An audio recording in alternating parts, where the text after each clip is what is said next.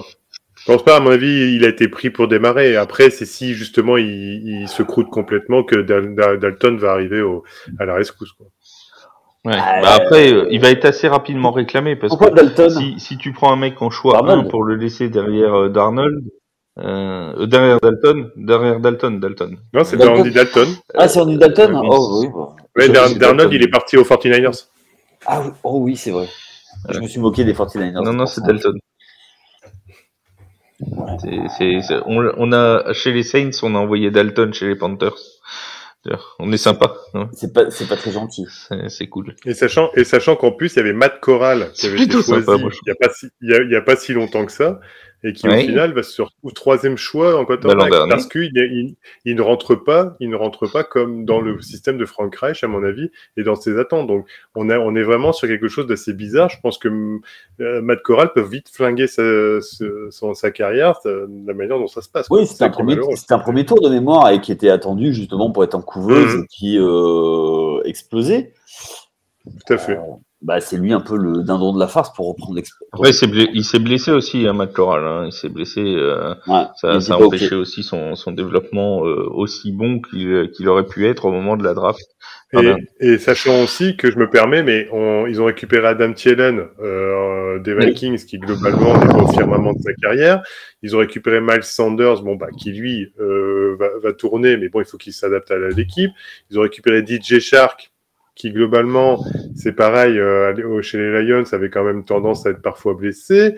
Bon voilà, vous mettez tout ça bout à bout. Heureusement qu'il y a Hayden Hurst qui arrive de mémoire des Bengals, parce que pour la soupape de sécurité, parce que ça va pas être une année facile. Et alors sur la ligne offensive, je regarde les noms, je vais pas tous les citer, mais il n'y a pas de quoi, à part Ekonu, il n'y a pas de quoi crier au loup, quoi. Hein. Donc voilà, Bryce Young sur ses premiers temps, ça va pas être compliqué, ça va être assez compliqué, je pense, quand même. Ça va pas marcher tout de suite. Ouais, mais on disait ça, mais regarde, quand il trade pour McCaffrey, derrière, l'équipe elle tourne, et quand il coupe le coach. Donc il n'était pas si loin que ça. Et puis, est-ce qu'il y a besoin d'autant? Donc moi, je suis pas. Je trouve que les moves sont intelligents, et puis Frank Reich, quand tu vois le travail qu'il a fait, alors il s'est fait couper à Indianapolis. Moi, je trouve que c'est un peu. Il a fait du super boulot. Et tu parlais de Sanders, faut pas oublier que c'est aussi Frank Reich, c'est un ancien de Philadelphie, donc. Oui, c'est vrai, tout à fait.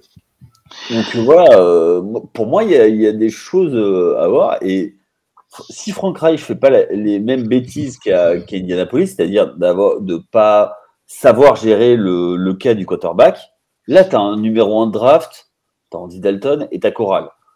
Andy Dalton, bon, il est bien gentil, il peut apporter du Gatorade de temps en temps, mais voilà. Non, mais blague mise à part, je pense qu'Andy Dalton, pour l'avoir fréquenté en tant que fan chez les Saints, franchement, c'est pas un mauvais garçon et il peut être utile à Bryce Young en tant que grand frère entre guillemets dans la NFL. Il peut lui apporter des choses. C'est pas le quarterback de génie de la NFL, hein, Andy Dalton, on s'entend. Mais c'est quand même quelqu'un qui a de l'expérience, qui a vu plusieurs choses dans sa carrière, qui a connu le fait d'être backup, qui a connu le fait d'être titulaire. Et il peut vraiment apporter à Bryce Young, je pense. Aux Bengals, alors c'était pas non plus, mais il allait en playoff. Alors il passait pas un tour. Oui, c'est ça. Mais c'est quand même la FC Nord, quoi. Faut y aller. C'est pour ça que je dis, c'est pas un mauvais quarterback, hein, Dalton.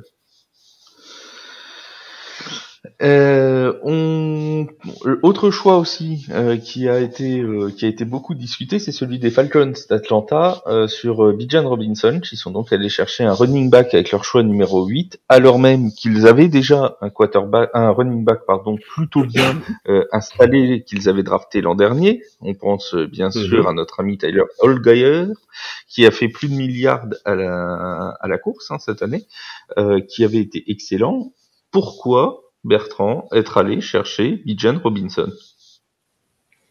Alors là pour le coup, je mettrais un peu plus quand même de crédit au fait de la réflexion de la franchise des Falcons, surtout avec Arthur Smith, leur coach globalement, parce que on sent quand on voyait l'équipe jouer, qu'il y avait une équipe qui avait quand même une certaine ligne de conduite. Alors moi j'étais le premier étonné globalement, mais après je suis partisan et de la team qui pense que on ne doit pas chercher.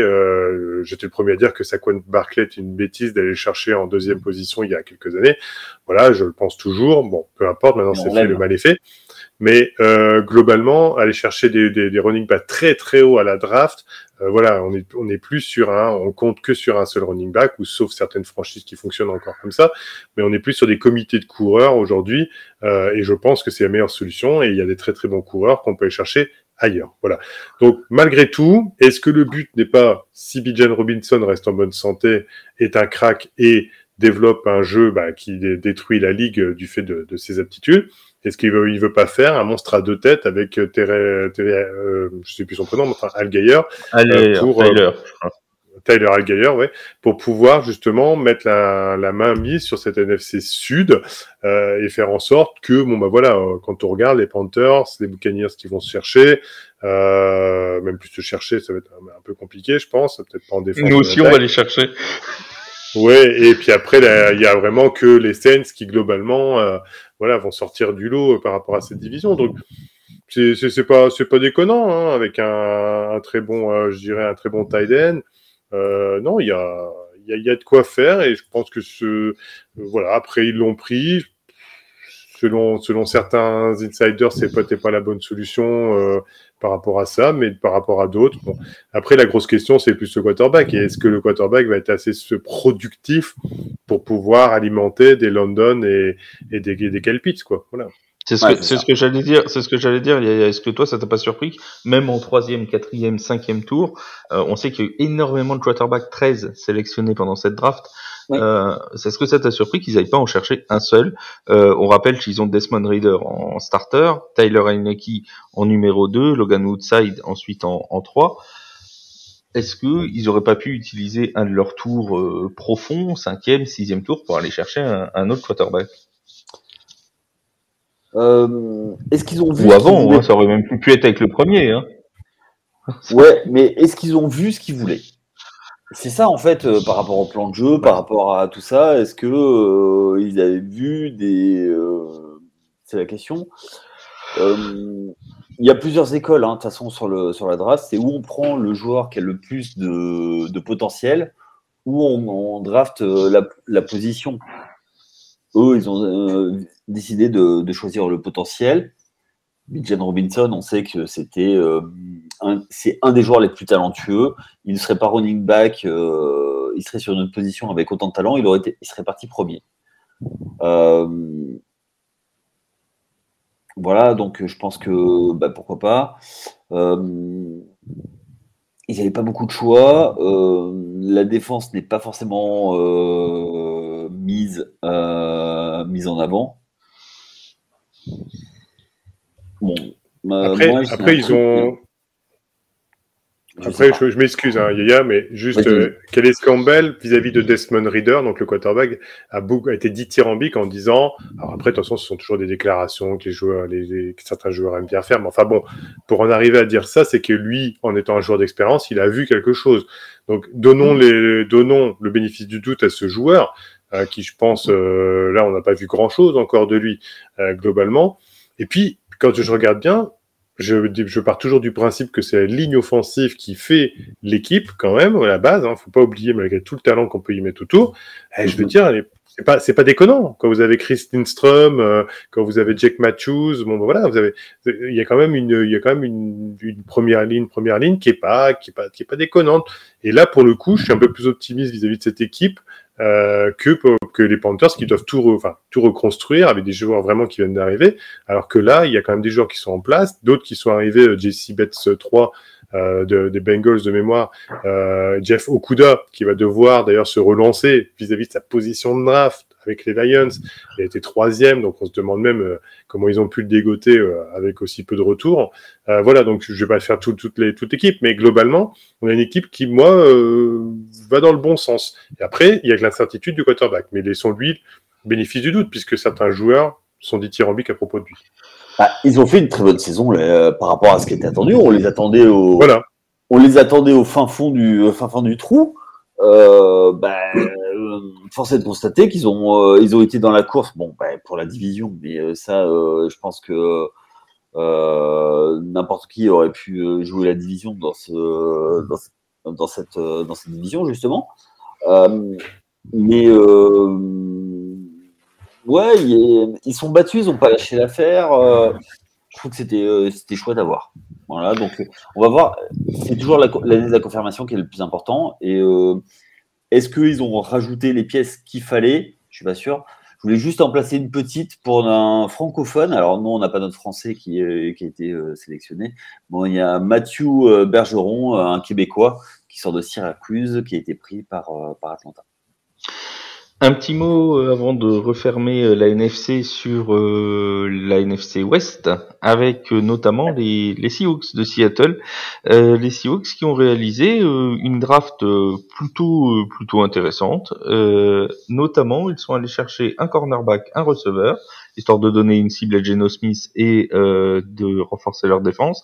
Devon Witherspoon avec le choix numéro 5, donc le cornerback d'Illinois, et Jackson Smith-Njigba qui était considéré comme le meilleur receveur de cette promotion. D'ailleurs, c'est eux qui ont lancé la salve de receveurs, je crois.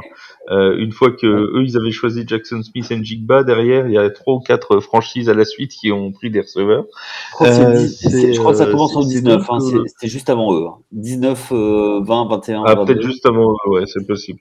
Ouais, c'est possible. Donc en tout cas, Jackson Smith-Njigba qui a été choisi pour compléter le duo de receveurs Tyler Lockett, DK Metcalf. Ça semble être une draft intelligente, Bertrand, de la part des Seahawks. Oui, là on est sur on parlait des équipes qui ont bien réussi, on est sur du A++. Moi je pense que les Seahawks ont très bien manœuvré leur truc. Ils avaient des positions de draft qui étaient très bien, justement pour pouvoir avoir une vue sur ce qui peut rester, sur ce qui avait vraiment le joueur qui était bon à prendre par rapport à leurs besoins, et ainsi de suite, et ainsi de suite. Donc franchement, ils ont bien managé leur choix, la manière dont comment ils ont analysé ce qu'ils avaient besoin. Voilà, après, il n'y a pas... Un peu comme la saison dernière, ils l'ont fait un peu à couvert, cette draft, un peu de caché sous le tapis. On parle pas forcément de nous, mais bon, effectivement, là, on commence à avoir un trio en attaque qui va commencer à causer. Bon, voilà. Après, au final, c'est toujours pareil. Qu'est-ce que Geno Smith va faire réellement par rapport à sa saison? Est-ce qu'il va repartir sur une bonne saison? Peut-être la seule chose en soi, bon, s'ils ont pris un garde, mais déjà ils étaient au 5e tour, alors que là ils misaient que sur Charles Cross. Enfin voilà, ça allait, mais c'était pas non plus génial. Je suis très très ligne offensive en règle générale. Je pars toujours du principe que c'est la base. Et globalement, bon, ils ont été chercher Bradford, 5e tour. Bon.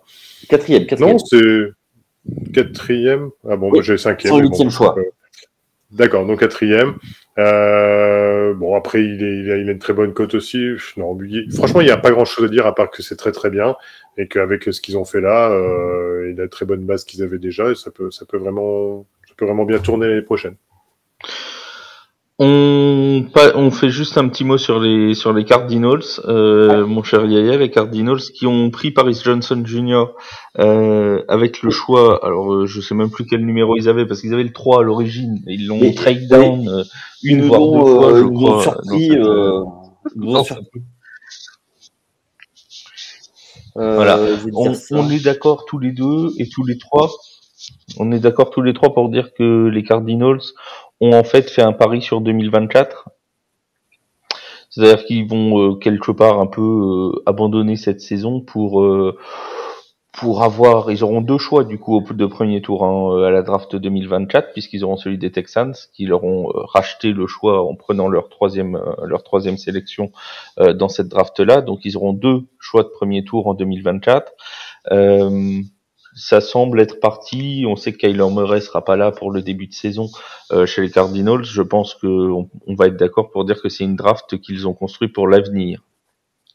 Oui, ils ont construit pour l'avenir, mais je pense que prendre Paris Johnson, c'est un bon choix. C'est un joueur de ligue. Oui, ça c'est un bon choix. Oui.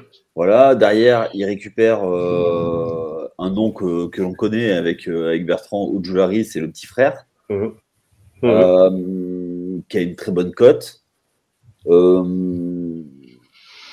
Je pense que c'est une année 1 aussi avec un nouveau coach. Je sais plus qui c'est, mais voilà. C'est Jonathan Gannon, l'ancien coordinateur défensif des Eagles. Ouais. Donc, il va falloir remettre beaucoup de choses en place, notamment sur la défense. Sur l'attaque, il y a du talent. Hein. Kyler Murray, on connaît ou ne connaît pas, c'est du talent. Et DeAndre Hopkins. Alors, DeAndre Hopkins veut partir, visiblement. Eux, ils disent non pour faire monter la cote. Mais en fait, savoir s'ils font un trait sur la saison, c'est ça va être est-ce que DeAndre Hopkins va se faire trader ou pas. Et c'est ça, en fait, pour moi, la vraie question. Un petit mot sur Paris Johnson, d'ailleurs. Il est amusant de voir que son papa, Paris Johnson Senior, avait été drafté par Arizona, lui aussi, au 5e tour en 1999. Donc, c'est une affaire de chez les Johnson, visiblement, on aime bien. Les Cardinals. Juste avant de refermer le chapitre NFC, je vais vous demander, alors très simplement, vous allez voir, bon, je pense que la réponse va être assez simple, mais l'équipe qui pour vous a fait la meilleure draft en NFC et celle qui a fait la moins bonne. On va commencer par la meilleure, Bertrand. La meilleure, les Eagles. C'est tellement simple. Ah oui. Faut dire ce qui est. Il peut y avoir une surprise. Hein. Il peut y avoir une surprise. Je sais pas. Yaya, t'en penses quoi? Moi, j'avais noté Eagles aussi. Ouais, avec une mention spéciale pour les Seahawks. Ouais. Moi, je crois pas du tout aux Seahawks. Ah, écoute, on verra. Ah, vas-y, dis-nous pourquoi tu crois pas, alors c'est intéressant. Alors, c'est pas par rapport à la draft, hein, c'est par rapport à l'équipe en général, mais ça, on aura le temps d'en parler dans les previews. Là, on parle de la draft. Hein. Ouais. Mais sur la draft, oui, ils ont essayé de combler, mais ils n'ont pas drafté de quarterback. Parce que pour moi, même s'il est le comeback player of the year, Geno Smith n'est pas un. Enfin, voilà, il a fait ce qu'il fallait cette année, mais c'est pas. Il va pas t'amener c'est pas le quarterback qui va t'amener vers un titre. Donc, surtout que quand tu as récupéré des tours de draft parce que tu as échangé ton franchise quarterback, voilà. D'accord. Et la pire équipe, l'équipe qui a réussi la moins bonne draft pourtant en NFC, Bertrand? Après, c'est de quoi on parle moins bonne draft. Par exemple, si je vous prends les 49ers, on peut dire qu'ils ont pas réalisé une super bonne draft. Simplement, ils ont des choix qui étaient enfin. Ils ont pris un kicker. Donc en soi, pour moi, je peux pas juger sur les 49ers qui ont fait une moins bonne draft. Mais par contre, si on parce que les choix, Bertrand, même si ils ont ces choix-là, c'est parce que ils ont managé leur équipe pour avoir ces choix-là aussi. C'est qu'ils les ont échangés, ils ont tout ça. Donc, alors, oui, mais ils partent aussi il y a différents stades des équipes qui partent sur différents projets. Là, ils partent sur le fait de gagner le Super Bowl. Voilà, alors j'ai rien contre, je sais pas quelle équipe comme ça, ou même par exemple les Panthers, là, ils sont pas dans le projet de gagner le Super Bowl tout de suite. Donc maintenant, si on parle, oui, mais pas à l'instant T, pas cette année. L'objectif, là, tous les trades, ce qui était annoncé, c'est justement de se mettre en position. Ils ont l'avantage, entre guillemets, d'avoir une division facile. Ils se disent, on a fenêtre de tir, et puis let's go. Ouais, après, alors on en reparlera sur les prévus de division, mais honnêtement, pour l'instant, on n'est pas les Panthers favoris. Hein. Ouais, maintenant, en soi, globalement, si on parle pour moi, c'est égalité, mais ils sont pas du tout sur le même projet, hein, mais c'est égalité entre les Packers et les Cowboys, quoi, globalement. Si on parle d'intelligence de choix. Voilà. Ouais, je pensais aux Packers. Les Rams, comme ils n'ont pas de choix, c'est compliqué. Pour moi, c'est les Rams aussi, ils passent sous les radars parce qu'ils n'en ont pas beaucoup. Et puis les Commanders, on en a parlé tout à l'heure, vite fait. Eux, ils veulent reconstruire justement en bougeant leurs joueurs. On n'en est même pas là. Je crois que les Commanders, déjà, ils essayent de savoir déjà où ils vont. Parce que ils n'en sont même pas sur les choix de joueurs. Ils essaient déjà de savoir s'ils sont une franchise qui peuvent être un tant soit peu régulière et équilibrée. Alors, c'est déjà un grand début pour eux s'ils y arrivent. Voilà. Et une dernière équipe sur laquelle moi je ne vois pas de visibilité, c'est les Bears. Chicago, oh non, t'es dur là. Oh, t'es dur là. Oh, enfin bon, on en reparlera sur un autre. Ah non, je pense pas. Là, franchement, c'est beaucoup d'argent pour acheter beaucoup de joueurs. Et après, la draft a été scalée, mais il y a un projet qui est un peu plus séduisant quand même, hein, que d'autres équipes. Moi, sur la draft, il n'y a rien qui me fait rêver. On en discutera sur d'autres podcasts. Voilà. En tout cas, merci pour votre expertise sur cette NFC, les amis.